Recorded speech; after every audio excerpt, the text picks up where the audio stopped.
이런 세상 사회의 조리와 분위기에 비해서 본다면 오늘 우리가 읽은 하나님의 말씀인 그 성경의 말씀은 너무나 고리타분하게 우리에게 들릴 가능성도 있습니다.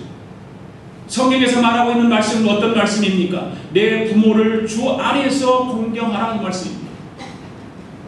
이런 자녀들에게 이 성경 말씀은 너무나도 동떨어진 말씀이고 아주 분위기에 안 맞는 얘기고 아주 고리타분한 얘기가 될 수가 있습니다.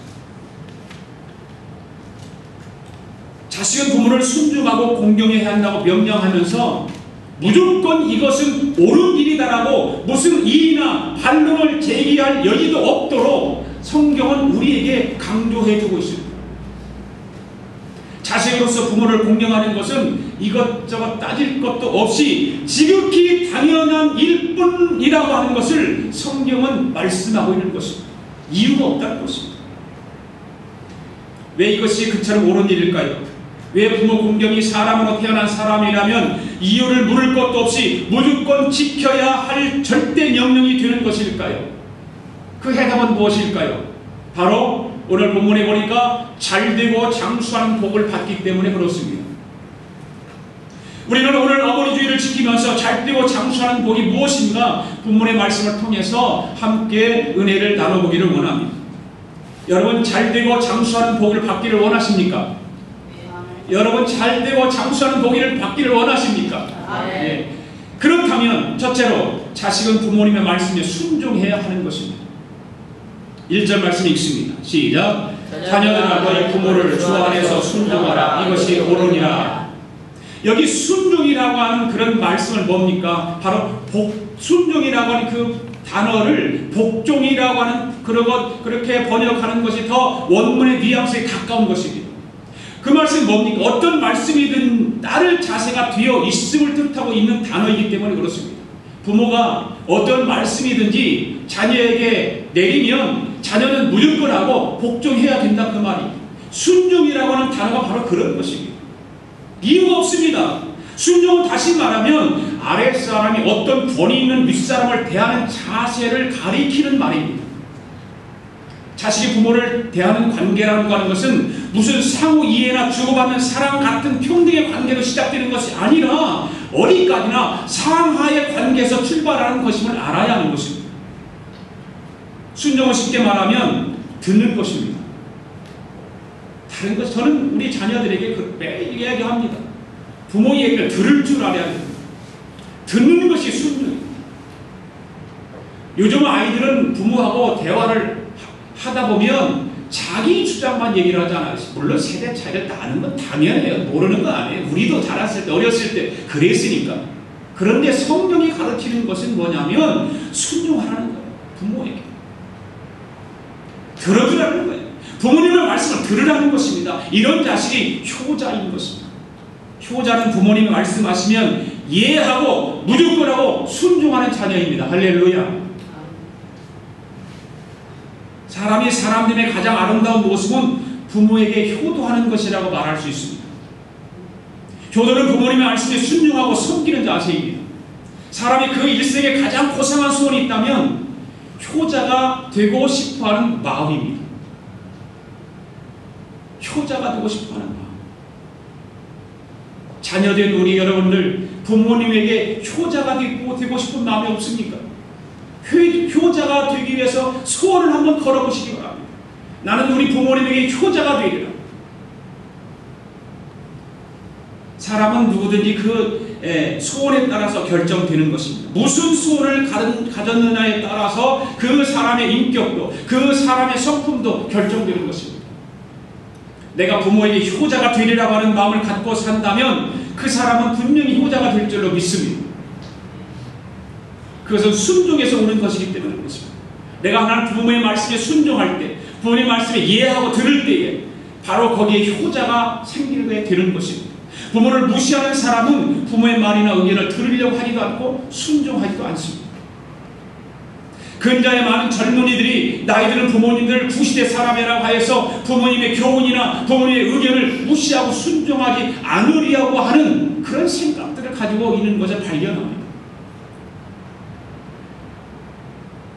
자기들이 하는 것들을 잘 못하면 무시하게, 요즘은 젊은이들은 이제는 컴퓨터가 없으면 살지 못하는 세상 아닙니까? 우리의 부모들, 요즘 젊은이 부모들이 컴퓨터 잘 못하는 분들이 참 많잖아요. 그런 컴퓨터 못하는 것 때문에 때로는 무시를 하고, 자기들의 어떤 의견에 맞지 않는 말을 하면, 생각에 맞지 않는 말을 하면 무시를 하고 그렇습니다. 이 시대를 살아가는 사람들에게 아무런 도움이 되지 않는다라고 생각까지도 합니다. 그건 참 잘못입니다. 인생의 대선배요, 산전수전을 다 겪으면서 얻은 경험은 무엇으로도 바꿀 수 없는 그 소중한 자산이지 않습니까? 바로 우리의 부모들이 바로 그렇습니다. 배우지 못했습니다. 가진 것 없습니다. 그러나 그들이 경험하고 그들이 겪은 모든 것들은 정말 산전수전을 다 겪은 그런 것들이기 때문에 그거야말로 어떤 것하고도 바꿀 수 없는 자산이라고 하는 거예요. 그 지혜를 무시하는 것은 그 자체만으로도 큰 손실이라고 하는 것을 알아야 됩니다. 삶의 경륜을 인정해 줄 줄 알아야 돼요. 내 부모의 삶의 그 경륜, 내 부모의 그 모든 겪었던 그 경험들, 그런 걸 인정할 줄 알아야 돼요. 어떤 내가 배웠던 학문과는 떨어질 수 있습니다. 내 이성과는 맞지 않을 수가 있습니다. 그러나 그거를 인정해 줄 줄 아는 자녀가 효자인 것입니다. 바로 그 자녀가 순종하는 자녀가 되는 것입니다. 부모님의 말씀에 순종하는 하여서 복을 받는 여러분들이 되시기를 주의 이름으로 축복합니다. 여러분 잘되고 장수하는 복을 받으시기를 원하십니까? 네, 그렇다면 두 번째로 자식은 부모를 공경할 줄 알아야 됩니다. 2절의 말씀을 읽습니다. 시작. 내 아버지와 어머니를 공경하라. 이것이 약속의 첫 계명이니. 자, 부모를 공경하라 그렇게 말하고 있습니다. 이것은 부모를 대하는 가장 기본적인 마음 자세가 어떠해야 하는지를 강조하는 말씀입니다. 공경한다. 부모님을 대하는 자세를 어떻게 해야 됩니까? 잘 알아야 돼요. 부모에 대한 순종이라고 하는 것은 높은 권위에서 눌려서 억지로 행하는 것이 아니라 오직 진심으로 존경하면서 높이 받드는 것입니다. 내가 자진해서 부모님의 생각을 좀 알아주고 부모님의 말하는 걸 들어서 거기에 도와주고 이런 것이 효자고 그것이 바로 공경하는 것입니다. 부모를 무시하는 사람은 그렇습니다. 잘 들으려고 하잖아요. 공경할 줄 모르는 사람은 부모의 생각을 무시해버려요. 이와 같은 부모 공경에 있어서 한 가지 중대한 수식어가 붙어 있는데 그것이 바로 어떤 거냐? 부모를 공경하되 주 안에서 공경하라 그렇게 말하고 있잖아요. 주 안에서 공경하라. 이 말은 너희들이 주 안에 있으니 주 안에서 너희 부모를 공경하라. 너희들이 지금 주 안에 있으니 주께 속한 자답게 주 안에서 부모를 공경하라 그런 말입니다. 부모 공경은 가장 기본적이고도 보편적인 인륜이기도 하지만 그보다 더 먼저 이것은 하나님께 속한 신자로서의 당연히 지켜야 할 의무라 그 말입니다. 할렐루야. 제주도에 어느 가난한 가정에서 모자가 살고 있었는데요. 그 어머니가 그만 병중에 중병에 걸렸어요. 효자 아들이 백방으로 약을 구하여 써보았지만 어머니의 병은 중해지기만 했고 잘 좀처럼 나은 기미가 보이지 않았습니다. 그래서 아들의 정성은 여전했어요. 얼마나 정성스럽게 어머니의 병을 고치기 위해서 백방 돌아다니면서 다 알아봤어요. 그런데 어느 날 밤 꿈에 하얀 할아버지가 나타나더니 그 아들에게 이런 이야기를 해요. 네 어머니는 요한복음을 먹으면 나을 것이다. 그렇게 가르쳐줬어요. 세상에 요한복음이 뭔지도 모르는 그 아들에게 어떤 할아버지가 나타나서 요한복음을 먹으면 나을 것이라고 알려줬어요. 도대체가 이게 무엇입니까? 그러나 제주도 어느 곳에도 부산에도 그런 약을 파는 데는 없었다고 합니다. 그 약을 찾기 위해서 제주도 전 도를 다 돌아다녀보고 부산까지 가서 다 돌아다녀보고 서울까지 와서 뒤져보았지만 헛수고뿐이었습니다. 크게 실망한 아들의 집으로 다시 내려가려고 서울역 대합실에 들어갔는데 바로 거기서 어떤 사람이 예수 믿으세요 하면서 성경책을 주는데 옛날에 지금도 그 쪽복음이 있잖아요. 성경대로 따로 있는 거. 요한복음 책을 한 권 주드리는 거예요. 예수 믿으러 가면서.